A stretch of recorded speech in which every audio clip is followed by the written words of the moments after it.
राज्यात आजपासून पावसाचा जोर ओसरण्याची शक्यता। गुरुवारपर्यंत राज्यात कुठेही रेड किंवा ऑरेंज अलर्ट जारी नसून काही ठिकाणी तुरळक पावसाचा हवामान विभागाचा अंदाज। पुण्यातील खडकवासला धरणातून 22,000 क्युसेकनं विसर्ग। भिडे पूल पाण्याखाली गेल्यानं रस्ता वाहतुकीसाठी पूर्णपणे बंद।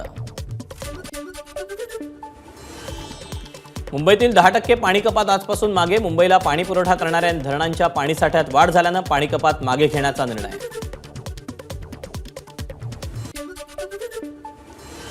मुंबईच्या धरणात 73% साठा। मुंबईकरांना पुढचे 264 दिवस पुरेल इतका पाणीसाठा धरणांमध्ये उपलब्ध।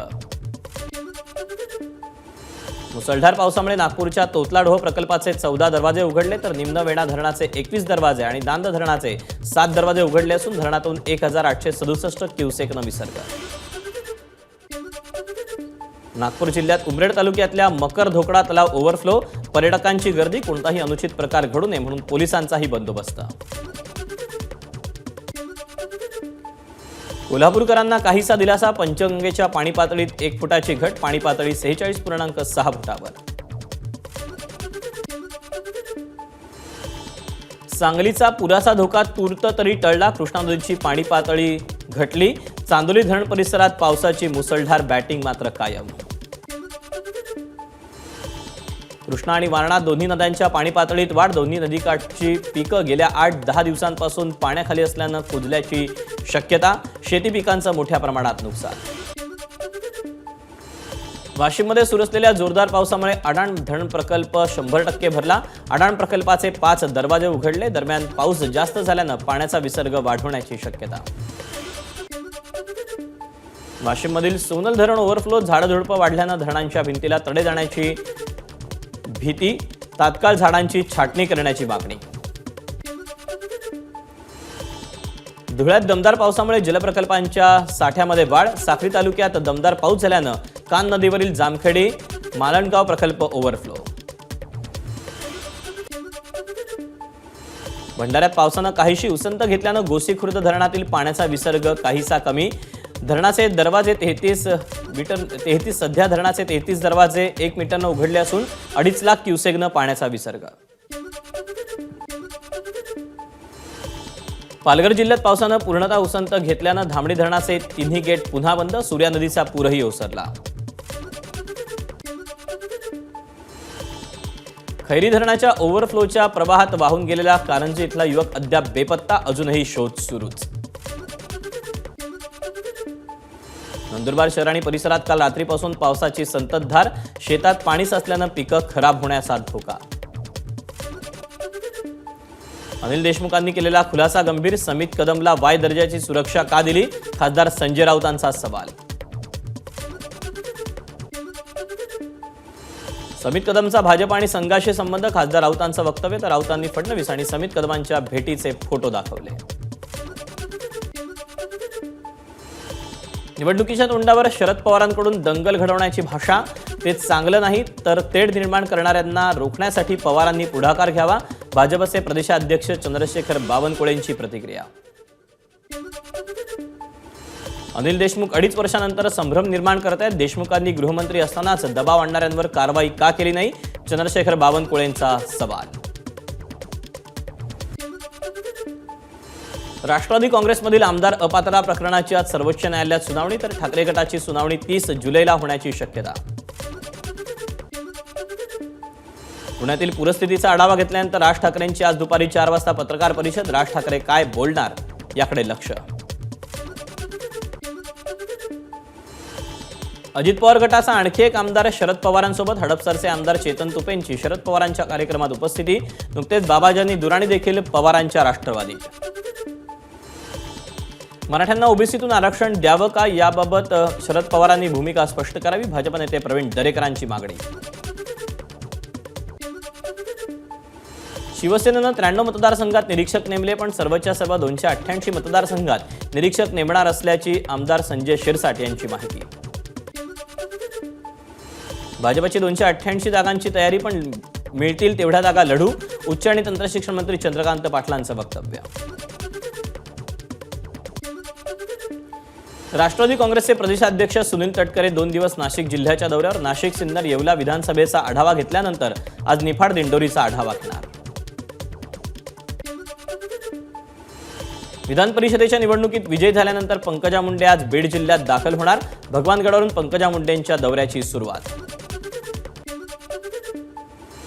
विधानसभेला तिसरी आघाडी नाही तर शेतकऱ्यांची आघाडी, बच्चू कडूंची घोषणा. 9 ऑगस्टला छत्रपती संभाजीनगरमध्ये जाहीर सभा, तर मनोज जरांगेंना आघाडीत येण्याचं निमंत्रण.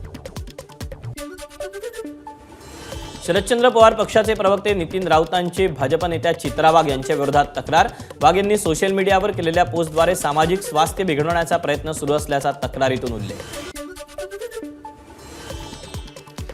परभणीच्या पाथरीमध्ये शिक्षक समन्वय संघाच्या वतीनं सुरू असलेलं आंदोलन 7व्या दिवशी मागे. मंत्री दीपक केसरकरांनी फोनवरून संवाद साधल्यानंतर आंदोलन मागे घेण्याचा निर्णय. भाजपचे खासदार अशोक चव्हाणांच्या पत्नी आणि माजी आमदार अमिता चव्हाणांना मराठा आंदोलकांनी अडवलं. मराठा आरक्षणाबाबत भूमिका स्पष्ट करण्याची मागणी.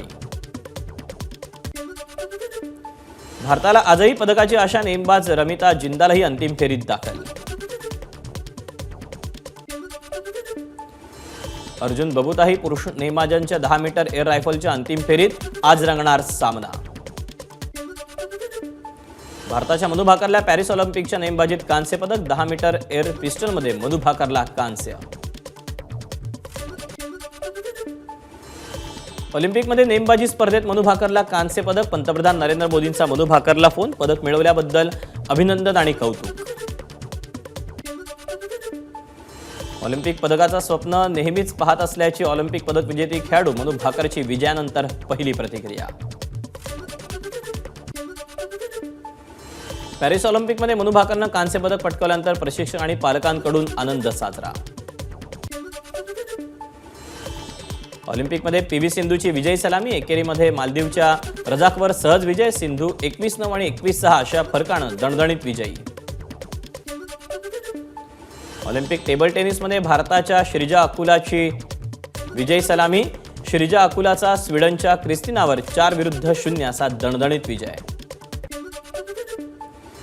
मेट्रो कामामुळे घोडबंदर मार्गावरच्या वाहतुकीत बदल. पर्यायी मार्ग वापरण्याचं आवाहन. मार्गावरील जड आणि अवजडसह हलक्या वाहनांची वाहतूक 3 दिवसांसाठी वळवण्यात आली.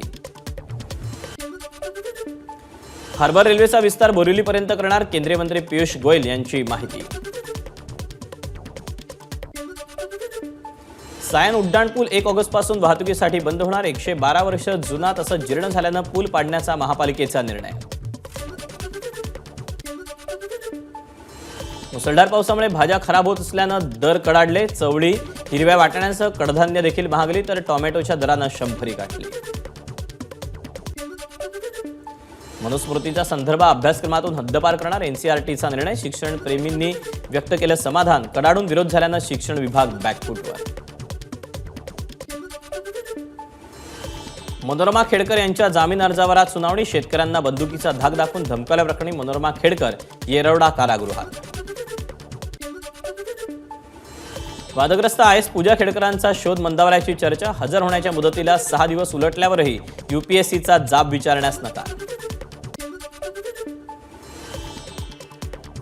पुण्यातील सहकारनगर धनकवडी भागातील गाड्यांची तोडफोड. रात्री 2 ते 3च्या सुमारास घटना घडल्याची माहिती. 2 रिक्षा आणि 5 दुचाकींचे मोठं नुकसान.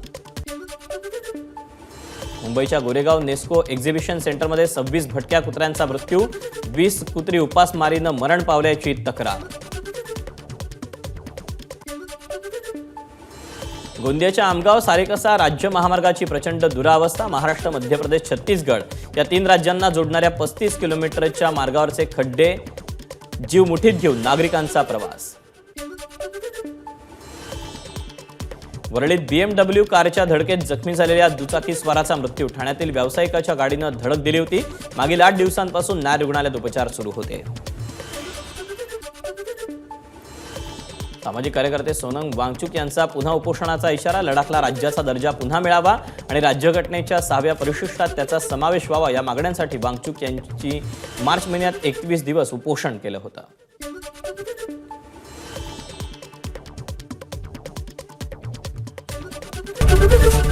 एबीपी माझा, उघडा डोळे बघा नीट.